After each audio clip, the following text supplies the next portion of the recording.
नमस्कार।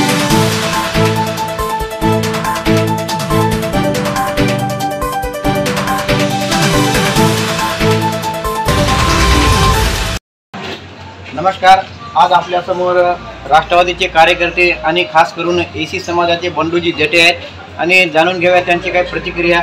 बंडू देटेजी, तुम्ही रोजच राष्ट्रवादीच्या प्रचारासाठी जात आहात, तर नेमके तुम्हाला राष्ट्रवादीत निवडून आणायचे का निवडून आणायचे यावर तुम्ही काय सांगता? एक प्रामाणिक माणूस आहे प्रदीप नाईक साहेब। त्यांच्या घरी गेल्यानंतर सगळ्यांना मान सन्मान भेटतो आणि प्रत्येकासोबत फिरणारा तो व्यक्ती आहे। आणि दुसरी महत्त्वाची गोष्ट म्हटलं तर तुम्हाला एक साधे आणि सिंपल खंड्यामध्ये एक गोष्ट सांगतो।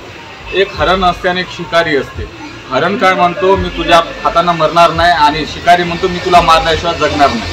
त्याच्यामध्ये स्पर्धा लागलेली असते। त्या स्पर्धेमध्ये काय होते माहीत आहे का, एका दिवशी आहे की नाही, हरण बेसावत असते पाणी पिण्यासाठी, तेव्हा शिकारी त्याला बाण मारतो। तो बाण मारल्यानंतर आहे ना, बाण त्याला लागत नाही, त्याचं नशीब चांगलं असते हरणाचं, पण त्याला चाटून जातो। पण त्या चाटल्यानंतर त्याचं जे रक्त पडत असते, त्या रक्ताच्या समोर जाऊन तो शिकारी त्याला पकडतो। मग हरण काय म्हणतो त्याला की मला पकडण्याचं दुःख नाही आहे, पण माझ्या समाजानं माझ्या रक्तानं धोका दिला असं तो म्हणतो। त्याच्यामुळं समाज त्याला धोका देऊ नका, एका प्रामाणिक माणसाला निवडून आणा। कॅबिनेट मंत्री पदाचे त्यांनी आज कॅन्डिडेट आहे, त्याच्यामुळं एकच वोट तुतारी।